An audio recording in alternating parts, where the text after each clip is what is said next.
What's up, y'all? I know you didn't ask for it, but I'm gonna do a hot take anyway. Okay. I was gonna do a podcast. I was supposed to do a podcast with my son. And where's he? Hanging out with his friends. But just chiming in, hot take on the Caitlin Clark Angel Reese rivalry. Um, it's interesting. And I have a different perspective than most people on the. First of all, I want to go out and admit that I did not watch the WNBA within the last 2 years, I would say. I was not um, I was not a viewer or supporter. So I'm gonna just confess myself until I saw some of the women college games, like USC and South Carolina, is when I got really, really interested. And then, of course, LSU versus Iowa, big games. That's where my interest started to come out for for the games. And um, at first, I was like, feeding into the clickbait, right?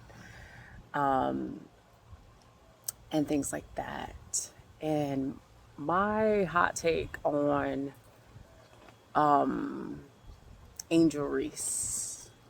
Well, I'll start with Caitlin Clark. I think she's an amazing ball player. You cannot deny it. That, like Jay-Z said, numbers don't lie. Check the scoreboard. Like, the girl is shooting them bitches out the gym. Like, she's killing it. She's killing it. And it's so good for the WNBA. I think her rookie year, she got a little bit of hate. She got a little bit of jealousy because she became the face. And, but you gotta respect her game. Like, you watch Indiana Fever. Like, she's really creative with passing and dropping these dimes and things like that. You can tell she has a really, really smart IQ, right? She sees the floor, and she's a thinker. She's a thinker. She sees the entire floor, and she's very, very strategic. And I love that about her. And I love, like, she's like the female Steph Curry. So, hats off to you, Caitlin. Your talent is undeniable. It's speaking for itself. You look at you've only played 44 games, and you just look at your stats overall. Like, you're killing it, girl. Keep going. Um, my my take on Angel Reese um, is interesting. I have a different perspective on Angel, only in that I think when she was talking shit, the public doesn't like when you talk shit. They don't. They don't like cocky people. And they prey on your downfall. And when she was popping her shit in her LSU game, and then she said what she said when her rookie year, Person. It's because of me too, and I and want y'all to realize that. Like, it's not in just the because of one WNBA, person. she put a target on her back. And the race thing, I'm not even going to go to the race thing because that's low hanging fruit, right? Like, races don't even give these fucking people energy. It's fucking stupid and low IQ. So I don't even you won't race bait me into any discussion or anything like that. Just, I'm talking about public persona and public relations, because it is a beast and it is a machine that's behind this thing. And I like that. I like to study that. I like to study like corporate moves and all that other good stuff. And when Angel Reese, she was feeling herself, right? She was on LSU. They won the championship. She was, well, I don't know if South Carolina, I think, won the championship, if I'm not mistaken. But I think she was cocky. She was coming off that high. Everybody was talking about her. And people don't like that.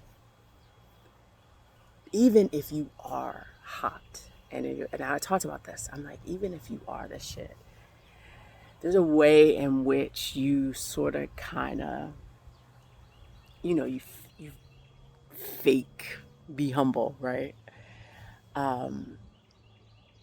And it happened with Ronda Rousey too. I compare the same exact thing to Ronda Rousey. Ronda Rousey, MMA fighter, kicking. What was her go-to move? Kicking ass in MMA, the armbar. Literally breaking bitches' arms. She got cocky.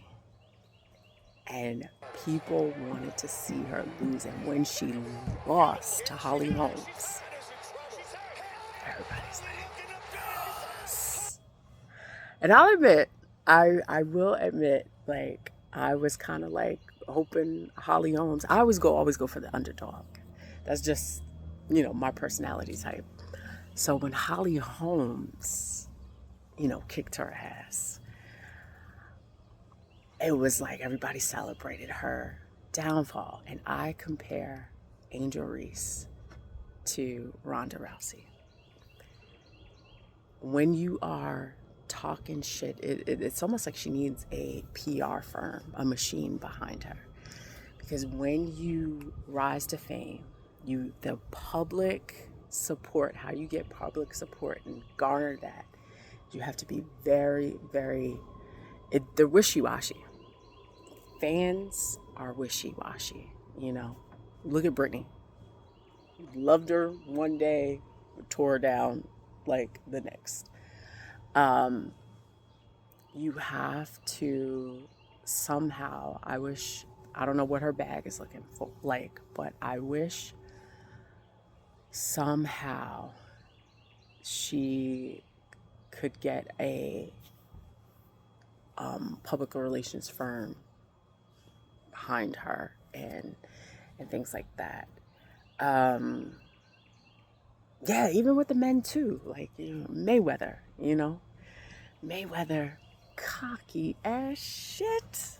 God, I wanted somebody to fuck his little ass up.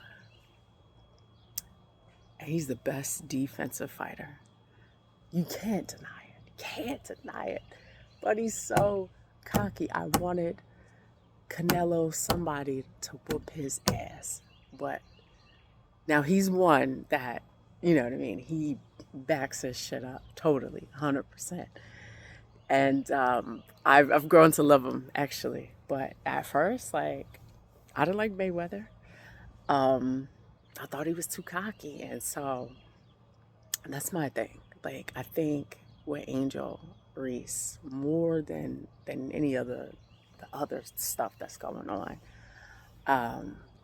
I hope somehow she could flip it a little bit. The narrative of her being like a bully and things like that. It was, personally, she fouled. Here's how I saw that play. She pushed, I forget what the girl's last name, Hudson or something like that, pushed her. She fouled her first. And I think Caitlin Clark was just like, dude, you just pushed my teammate. And then she did. I think it was a flagrant foul, but I think she was just like, dude, you just fouled my teammate. I'm gonna get your ass back. Um, and so I think Caitlin's getting her lick back. Honestly, she's standing up to her bullies. She, oh my God, last year they were clotheslining that girl, like pulling her hair and everything. It was nuts. And this year she's not having it. She's like, you know what? I'm coming at y'all hard. And we'll see. We'll see what's going on. But I'm excited for the WNBA. I think it's really, really good for that. And I'm locked in totally. And they got us hooked, bro. I went to look for tickets to see Caitlin and Paige and the Dallas Wings. $1,400. $1,400 for 3 tickets. I paid when we took Amir to go see the Mavericks. It was like $800 to see Luca and all that other stuff. It was like $300 a ticket. That shit is now to see the women. I'm sad because I'm like, do I really want to pay this much? To be continued, y'all.